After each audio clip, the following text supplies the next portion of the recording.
The vulnerable narcissist. There are some commentators that make reference to the concept of a vulnerable narcissist. I do not, for the simple reason I see such a description as unhelpful and too wide. Instead, it is more appropriate to talk about the idea of vulnerable narcissism in terms of a behaviour rather than a specific type of narcissist. First of all, it would be useful to examine what are some of the behaviours that are associated with this portrayal of vulnerability. Reference is made to the individual being introspective, but what a lot of commentators fail to realise is that this introspection is feigned, isn't genuine, because narcissists don't have that capacity for genuine self-reflection upon their behaviour, because the narcissism, being a hermetically sealed self-defence mechanism, prevents them from recognising, where they are unaware narcissists, that what they're doing is wrong from somebody else's perspective. And so unaware narcissists, which is where vulnerable behaviours apply to, vulnerable behaviours don't apply to aware narcissists, so are inapplicable to greater and the ultra. Accordingly, this supposed introspection that exists is feigned and is a form of manipulation, often linked to promised change, linked to pity plays, linked to false contrition. So, for example, I've looked at my behaviour and I realise that I'm going to have to make some changes. But of course, they're short-lived, or indeed, that's linked to future faking. There's the promise of change, but it never comes. Or it might be, I realise that I have not treated you well, and I'm sorry for what I have done. I've examined my own behaviours, I've looked at how I've behaved, and realised that I've fallen short. But of course, again, either the supposed effect of the introspection never manifests, or if it does, it's for a very short time, and then the narcissist reverts to the malign behaviours, the devaluation, which impacts upon you. So this aspect of introspection is feigned and isn't genuine. Vulnerable behaviours include self-absorbed activity, possibly cultivating an air of still waters run deep. Again, it's an artifice, because of course the narcissist is superficial and hollow. It might be taking a particular preoccupation in their own behaviours, again for the purposes of manifesting this facade of self-scrutiny. But it again is just an artifice that is done by the narcissism to enable that narcissist to manipulate through this vulnerable behaviour of self-absorption. It actually is a manifestation of self-entitlement to behave in such a way without due regard for the needs of others. Vulnerable behaviours includes a high level of neuroticism, the worrying, the anxiety, the obsession over detail, which is all about enforcing control, the nitpicking, micromanaging, sticking your beak in. And so vulnerable behaviours exhibited by narcissists are all about the assertion of control. Don't do it this way. Repeatedly checking on an employee that they're doing something correctly, not really delegating to them.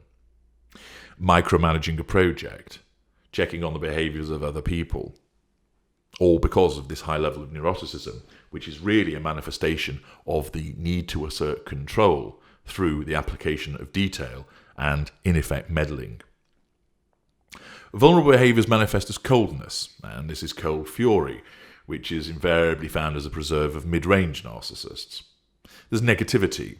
This manifests through put-downs, a lack of enthusiasm for matters, a lack of interest in your achievements, behaviours and outcomes, which is part of the lack of accountability. Insult, which manifests as a form of negativity, belittlement. Vulnerable behaviours include being unassertive, anxiety, being depressive, and hostile. It'll include, for instance, exhibiting apparent concerns over appearances. In effect, the suggestion of, does my bum look big in this? And it's feigned. Really, the narcissist, even though exhibiting vulnerable behaviours, thinks that they look great unconsciously. And the attempt to elicit, do you think this looks all right? Am I doing the right thing? Causes the listener to think that the individual isn't actually confident. But really, this isn't genuine. The narcissist is compartmentalizing. They actually believe that they are the best. But in that moment, there is the compartmentalization to present themselves as vulnerable, as, oh, I'd really appreciate it if you could give me your opinion. The narcissism in the unconscious thinks, I don't give a fig for your opinion, actually, but I'm going to cause this narcissist to manipulate you by making you feel important, by drawing your opinion and appearing in a vulnerable manner towards you. Similarly, part of saying, I'm not sure if I can do this. The narcissism believes that the narcissist can easily and readily do it, but causes the narcissist, the unaware narcissist of course, to believe that there is a deficiency in that way. But it's just another form of manipulation to engender the assistance of somebody else. Therefore, the narcissist escapes having to do a particular task and gaining fuel and approval from them in terms of that support, signalling control. There's an absence of largesse with vulnerable behaviours. Often, vulnerability manifests as a sponger, taking from other people the whole time rather than giving, and being particularly high on the blame shifting to evade any sense of accountability, always deflecting, always putting it elsewhere, never accepting ever being at fault. And vulnerable behaviours also exhibit a different response with regard to the manipulations when there is a threat to control. So, the concept of a vulnerable narcissist is entirely unhelpful because it's far too wide. But to understand vulnerable behaviours sits within the sub-schools of narcissists that I have provided to you to aid your understanding. So it's important to understand that if you were to talk about a vulnerable narcissist, that could encompass a middle-lesser narcissist, a lower mid-range narcissist, a middle range type A, a middle range type B, or an upper mid-range narcissist. 5 different sub-schools. Yet there are considerable differences between those, but they could all come within the bracket of behaving in a vulnerable manner. So if you were to say to me, I think he's a vulnerable narcissist, my response would be, is he middle lesser, lower mid-range, middle A, middle B, or upper mid-range? The term vulnerable narcissist doesn't really help us, apart from, I suppose, it narrows it down to 5 sub-schools out of the larger number that exist, as per my classification. And therefore, it's more appropriate to talk in terms of the vulnerable behaviours that manifest within certain sub-schools, rather than creating a classification of vulnerable narcissist in itself. Breaking it down into these different sub-schools is of greater benefit for you, because whilst there are vulnerable behaviours, there are differences between these sub-schools. So they have a commonality of vulnerable behaviours, but other differences. So take, for example, a middle lesser compared to an upper mid-range narcissist. Both can exhibit vulnerable behaviours, but they are poles apart in terms of the types of narcissist that they are. The middle lesser, prone to physical violence, operation of facade, non-existent. Utilisation of cold fury, however, sulking, cold shouldering, evidence of negativity. Generally, low cognitive function. Small fuel matrix. Huge sense of entitlement. Plays the victim often. No real introspection. No introspection feigned. Self-absorbed activity, possibly. Neuroticism to a degree. Unassertive, in all likelihood. Anxious, possibly depressive, yes. Absence of largesse, yes. Sponges, absolutely. High on the blame shifting, moderate probably. Now let's compare the upper mid-ranger. Introspective, no. Might occasionally say I've considered my behaviour, but is largely haughty and dismissive. Self-absorbed activity, absolutely. Will love talking about what they do and what they achieve. high level of neuroticism, there will be some anxiety and there will be micromanaging evident. So they exhibit that vulnerability, but they will not mark high on anxiety.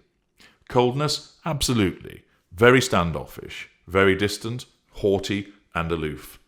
Negativity. They will insult, use belittlement, but they will have enthusiasm for certain projects, particularly ones that they would be leading. But different from the middle lesser, the upper mid-ranger, he uses a facade. He exhibits cognitive empathy. The middle lesser does not. He will engage in a much wider manipulative palette compared to that of the middle lesser. He will have a facade built upon superiority rather than necessarily compassion and helpfulness. The upper mid-ranger has a very high level of cognitive function or high level of cognitive function. They're likely to be successful in their field. The middle lesser is not. So, just from those two examples, you can see that they both exhibit vulnerable behaviours, but then there are considerable differences between the two. Take the lower mid-ranger. He will exhibit neuroticism in terms of the vulnerable behaviours of worrying, anxiety, but is less bothered about the detail because he's at the lazy end of the mid-range spectrum. He will exhibit considerable hostility, and there'll be the use of an intermittent facade. Introspection is likely to be limited in terms of feigned. Unassertiveness will appear, but it will fluctuate. The lesser aspects of him will be such as being more aggressive, the mid-range being more passive-aggressive, as he's an amalgam of the two. So the lower mid-range will have some self-absorbed behaviours, neuroticism, some coldness.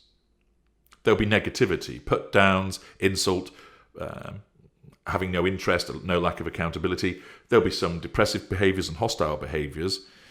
Absence of largesse, sometimes it will appear, even though it's more deluded. They're not necessarily sponges either.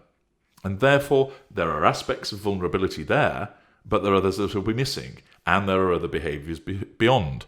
For instance, lower mid-rangers are aggressive, and whilst they might use physical violence, it's more likely to be milder in nature, pushing, shoving, holding, hand to throat, etc., spitting. Lower mid-rangers are more likely to have a facade that flickers on and off, so sometimes people will be able to see through it. And that's a difference from the upper mid-ranger, who has a much better facade, and a difference from the middle lesser, who has no facade, yet they all exhibit vulnerable behaviours. Within the middle range type A and type B, they have an excessive victim mentality, and these are the ones who will often feign introspection. They will do so far greater than middle lesser, lower mid-range, or upper mid-range. They will also be completely self-absorbed, and they will have the highest levels of neuroticism. They will have less coldness compared to, say, the lower mid-range and the upper mid-range, because they often think that they're empathic, and they will therefore feign compassion and warmth towards people. With regard to being unassertive, they can be certainly assertive with regard to the concept of doing good works, but then also withdraw in other circumstances. They will be anxious and depressive, although middle range type A can come across as quite outgoing and sunny and helpful. They don't tend to be sponges. They tend to do reasonably well in terms of occupation. Of course, if there's an opportunity for some freeloading, they'll take it, but that is not something that they will necessarily portray because it will conflict with their facade. And they will obviously engage in passive-aggressive blame-shifting techniques. And so again, they will exhibit vulnerable behaviours, but not all of them. And of course, they are different again from the middle, lesser, lower mid-range and the upper mid-range, because they are far more passive-aggressive, much more likely to use pity plays, sympathy symphonies. There's far less haughtiness with those individuals. And therefore, in conclusion, don't use the term vulnerable narcissist. Of course, you can recognise vulnerable behaviours that sit within the behaviours of middle lesser, lower mid-range, middle range A, middle range B, and upper mid-range. But recognise that although they share some characteristics of vulnerability, some are absent, some vary in strength, and of course they have other behaviours and traits which are completely different, and that's what separates them from one another. And that's why the classification that I have provided to help you understand is more detailed, but also accessible. And of course, in order to help you understand far more about the behaviours of the relevant narcissist that you have an involvement with, to whatever degree, do use the narc detector, so I can provide you with that clarity and expertise as to what type of narcissist that person is, both in terms of school and cadre. Furthermore, you will then be able to utilise more material from my videos, blog articles, and in the Knowledge Vault to fine-tune your understanding of these different subclasses of narcissist. I'm H.G. Tudor. Thank you for listening.